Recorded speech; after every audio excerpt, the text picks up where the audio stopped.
Hello বন্ধুরা, good morning. কেমন আছো সবাই? আশা করি সবাই খুব ভালো আছো। আমি বেশ ভালোই আছি। বেশ ভালো নেই, শরীরটা ভীষণই খারাপ। দেখো ওষুধ নিয়ে এসেছি। তো গুড মর্নিং সকলকে, আমি লক্ষ্মী আরও একটা নতুন ব্লগের সঙ্গে আবারও দেখা করতে এলাম। আজকে দেখো ছানাপোনা নিয়ে এসেছি তোমাদের সামনে। এখন চা খাওয়া হচ্ছে, দেখো আমার কাপে কীভাবে চা খাচ্ছে। আর এটাকে তো দেখেইছো এর আগে তোমরা, পাশের বাড়ি আমার একটা ছোটো ভাই তো এসছে আর আমাকে চেক করে দেখছি তোমার কী হয়েছে গো, জ্বর হয়েছে? মাথায় হাত দিয়ে দেখছি, দেখো তোমার মাথায় হাত দিয়ে আমার কী হয়েছে। আমার মাথায় হাত, কি জ্বর আমার, উফ। এই দেখো ওষুধ নিয়ে বসে রয়েছি, গ্যাসের ট্যাবলেট খাওয়া হয়ে গেছে। এখন হচ্ছে এই চাটা খেয়ে এই ঠান্ডা জলের ওষুধটা আবার খাবো। শরীরটা ভালো লাগছে না, তোমাদের দাদা ভাই কাজ বাজ সেরেছে, আমি এই সবে উঠলাম। আর হচ্ছে তোমার দাদা ভাই চা করলো, এখন খাবো। খা। তোমার মা চা রান্না করে? কেমন করে রান্না করে গো? হ্যাঁ মাহি সর, ওকে দেখতে পাচ্ছে না। কেমন করে চা রান্না করে তোমার মা? এমন করে? তোমার মা মাংস রান্না করছে আজকে? আমাকে দেবে? দেবা? ঠিক আছে, যাও মাংস নিয়ে আসো, যাও আমি খাবো। ঠিক আছে, এটা খেয়ে নাও, তারপরে যাও। পরে আনবে। চলো তাহলে সঙ্গে থাকো আর দেখতে থাকো কি করে মাহির বাবা মাহিকে মাথা আশ্রয় দিচ্ছে।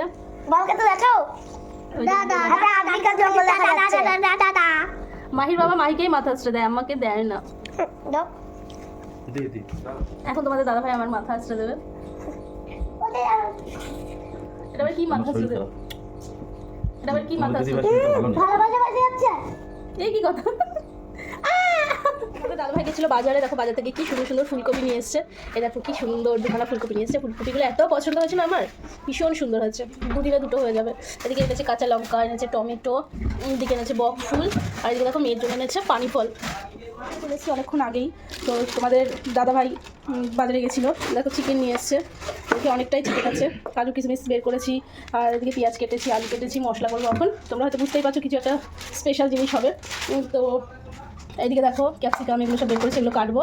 রান্না কী হবে বলো তো? চিকেন হবে আর ফ্রাইড রাইস হবে। চলো আমি কেটে কুটে গুছিয়ে গাছিয়ে নিই, তারপরে আবার কথা হচ্ছে। রান্না বান্না শুরু করে দিয়েছি, গোছানি প্রায় আমার কমপ্লিট। এদিকে দেখো মশলা কষানো আমার হয়ে গেছে প্রায়।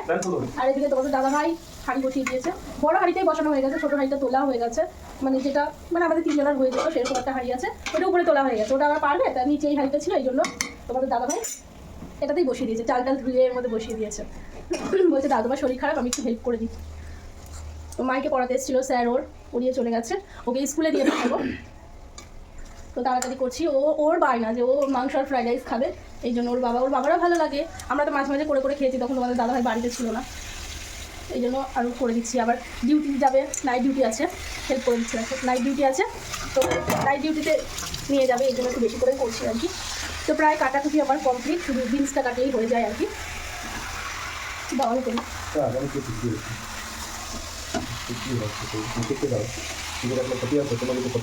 না, কোনো একদমই না, ক্ষতি করে তুমি পারো রান্না করতে, আমি তোমাকে তো করতে দিই না। চলো রান্নাবান্না করি, সঙ্গে থাকো। তোমার দিদি ভাই খুব শরীর খারাপ, ঠান্ডা জ্বর মাথা ব্যথা, তা সত্ত্বেও আমার আর মেয়ের বায়না মেটাচ্ছে। ফ্রাইড রাইস আর চিকেন মেয়ে খেতে চেয়েছে, আর আমি তো অলওয়েজ খেতেই চাই, ভালো লাগে মেয়ে খেতে চেয়েছে, আমি খেতে চেয়েছি, তাই শরীর খারাপ তাও বানিয়ে দিচ্ছে ফ্রাইড রাইস আর চিকেন। কি সুন্দর কালার এখন দেখা যাচ্ছে, দারুণ সেম দিচ্ছে। দিদি ভাই রান্না অলওয়েজ ভালোই হয় সমস্ত কিছু।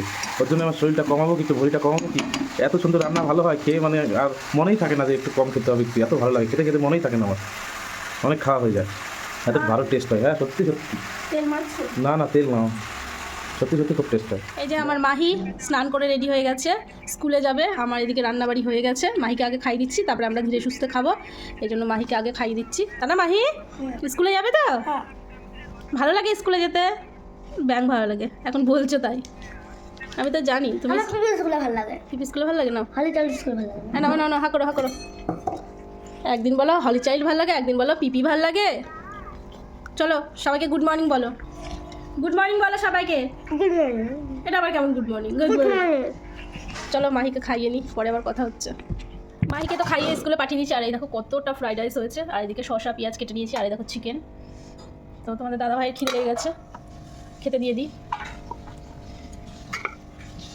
কি গো আসো।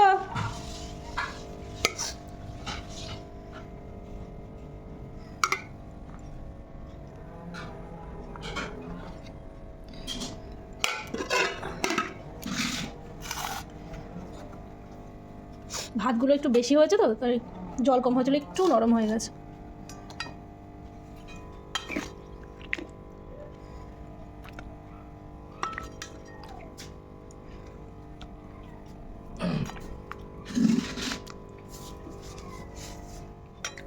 মেয়ে তো খেয়ে চলে গেছে স্কুলে, এখন আমরা খাচ্ছি। তো তোমাদের দাদাভাইকে তো দিলাম, খাচ্ছে তোমাদের দাদাভাই। কেমন হয়েছে? খালি গায়ে রয়েছে বলে দেখাতে পারছি না, তো আমিও নিয়ে নিয়েছি। ভালোই হয়েছে মোটামুটি। আমি ভেবেছিলাম কি খুব একটা হয়তো ভালো হবে না, কারণ ভাতগুলো একটু বেশি নরম হয়ে গেছে এই জন্য। তো টেস্ট হয়েছে কিন্তু খেতে, আর চিকেনটা তো খুবই ভালো হয়েছে।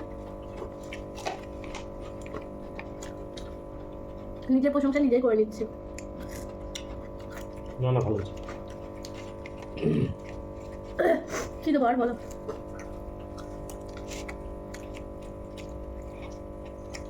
কি দেবো? এই জিনিসটা ভীষণ ভালোবাসি, স্টমাক। অনেকে খায় না, ঘেন্না করে, কিন্তু আমার ভীষণ ভালো লাগে।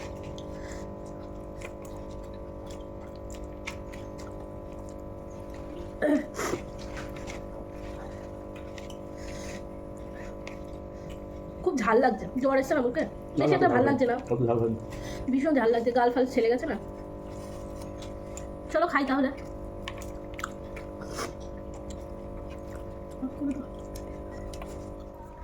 হ্যালো বন্ধুরা, গুড ইভিনিং। তো তোমাদের সঙ্গে তো সেই খাবার সময় দেখা হচ্ছে, তারপরে দেখা হয়নি। দেখা হবে কী করে, আমি তো দেখা করিনি। আমার এতটা পরিমাণে শরীর খারাপ লাগছিল কি বলবো। সেই খাওয়া দাওয়া করে রান্নাঘরে কাজবাজ সেরে তারপরে ঘরটর মুছে স্নান করে পুজো দিয়ে সেই যে ঘুমিয়েছি, তারপরে এই সন্ধ্যেবেলা উঠেছি। তোমাদের দাদাভাই ডিউটি চলে গেছে, কখন যে গেছে আমি দেখিনি, টেরও পাইনি। এতটা শরীর খারাপ লাগছিল আর এতটা ঘুম প্রয়োজন ছিল শরীরে। তো তোমাদের দাদাভাই খেয়ে দিয়ে চলে গেছে। টিফিন মানে রাতের ডিনারের জন্য নিয়ে যাওয়ার কথা ছিল, সেটা নিয়ে যায়নি, খেয়ে দিয়েই গেছে। বেচারি 5টার ট্রেনে গেছে, কখন গেছে আমি জানি না। তারপরে পরে আবার ফোন করেছিল আর কি, তো আমি চলে এসেছি তাই বলছিল। তো আমি আর মাহি এখন হচ্ছে শুয়ে রয়েছি, শুয়ে এখন মুভি দেখবো। চলো এই ব্লগটা আমি কন্টিনিউ করবো আর কি কালকে পর্যন্ত, ঠিক আছে? চলো সঙ্গে থাকো। গুড নাইট, শুভরাত্রি। আজকে দেখা করবো না, কালকে সকালে দেখাবো, ঠিক আছে? চলো। তোমরা একটা জিনিস দেখো, ভেবেছিলাম আজকে তোমাদের সঙ্গে দেখা করবো না, কিন্তু দেখা করতে বাধ্য হলাম। আমার মেয়ে দেখো রাত্রেবেলা লিপস্টিক পরছে। ও কালকে নাকি রাধা সাজবে, এই জন্য ও রাত্রেবেলা লিপস্টিক পরে রাখছে, কাজে এগিয়ে রাখছে। কি রে, আবার কেন পড়ছিস? মুছে ফেললি গামছা দিয়ে। ওটা ভালো করে হয়নি তাই। ভালো করে হয়নি? রাত্রেবেলা কে লিপস্টিক পরে? এখন কটা বাজে? রাত 11টা বাজে। 11টার সময় কে লিপস্টিক পরে ভাই? হ্যাঁ, কেন পড়ছো লিপস্টিক সেটা তো বলো সবাইকে। কালকে রাধা সাজবো। তা রাধা সাজবে, কালকে সাজবে, তো এখন তুমি কেন লিপস্টিক পরছো? কেন পড়ছো? সব তো উঠে যাবে রাত্রেবেলা। তো দেখো আমার মেয়ের পাগলামি দেখো, রাত বাজে 11টা, ও এখন পড়ছে লিপস্টিক। ফাও ফাও ফাও কেন? ফাও ফাও আবার কি? দিদি দাও। এইসব ন্যাকামো রেখে ঘুমাও, যাও দাঁতি করে এসো, মুখ ধুয়ে এসো, যাও। ডাইনি কি কথাবার্তা এগুলো? হ্যাঁ, দেখো ঢঙ্গিলা মাসির ঢং দেখো, দেখেছো ঢং দেখো, শাকচুন্নি বুড়ি। তুমি সবচেয়ে বলো। রাখো এগুলো। আজকে আমি লিপস্টিক নিয়ে ঘুমাবো। লিপস্টিক নিয়ে ও এসছে, ও লিপস্টিক নিয়ে ঘুমাবে আর কি। তো ওর লিপস্টিক যদি উঠে যায় রাত্রেবেলা, ও যখন টয়লেটে উঠবে তখন ও মাঝে মাঝে দিয়ে নেবে আর কি, মানে উঠে গেলে ও আগে দিয়ে নেবে, কাজটা এগিয়ে থাকবে। তো ও লিপস্টিক নিয়ে এসছে, ও লিপস্টিক নিয়ে ঘুমাবে। ভাবতে পারছো? ঘুম তো পাচ্ছে এখন। ঘুম তো পাচ্ছে, তাহলে ঘুমিয়ে পড়ো। দাঁতি করেছো? কতটা দুষ্টু হলে মানুষ এইরকম কাজ করে, কতটা দুষ্টু হলে। নাচের প্র্যাকটিস করেছো তো, সেটা মনে আছে? বলো তো কেমন করে করতে হয়। ওটাই হাত দিও না, শখ দেবে, রাখো ওখানে। করবে তবে। বলো লিপস্টিক কেন পরেছো? লিপস্টিক আমার যা ইচ্ছা হয় তাই করবো। যা ইচ্ছা হয় তাই করবো? তাহলে কানটা ধরে টেনে দিই আমি, আমারও যা ইচ্ছা হয় তাই করবো আমি। না, তোমার যা ইচ্ছা তাই দেখো করবে দাঁতগুলো না। দেখো, দাঁতগুলো দেখো কেমন ফাঁকা ফাঁকা পোকায় খেয়ে নিয়েছে। দেখো হা করো, মারির দাঁতগুলো দেখো কেমন করে পোকায় খেয়ে নিয়েছে, দেখেছো? হ্যাঁ দেখেছো? তোমার আর কদিন পরে পরীক্ষা, তুমি জানো সেটা? হ্যাঁ চলো আরেকবার নাচের প্র্যাকটিস করে নাও, ঠিক আছে? না, না, না, ঢঙ্গিলা মাসি, তুমি ঢঙ্গিলা। চলো তাহলে এই ব্লগটা আর কালকে কন্টিনিউ। টাকা তুমি ঢঙ্গিলা শাকচুন্নি। তুমি ঢঙ্গিলার মেয়ে পামিলা। তুমি গাছের মেয়ে। আমি ধুবুলিয়ার মেয়ে। না, তুমি এই এলাকার মেয়ে নয়। আমি এই এলাকারই মেয়ে, ধুবুলিয়ার মেয়ে, বুঝলা? নারকেল বাগানের মাইয়া। ঠিক আছে চলো এই ব্লগটা এখানে এড করে দিলাম, আর একটা ব্লগের সঙ্গে আবার কালকে থেকে দেখা হবে। যারা আমাকে ফলো করেনি, সাবস্ক্রাইব করেনি, প্লিজ করে দিও, আর লাইক কমেন্ট শেয়ার তো আছেই। ঠিক আছে চলো তাহলে গুড নাইট, শুভরাত্রি, টাটা। মাইকে এখন আর একবার নাচের প্র্যাকটিস করাবো, কালকে নাচের ক্লাস আছে, কালকে সানডে। চলো।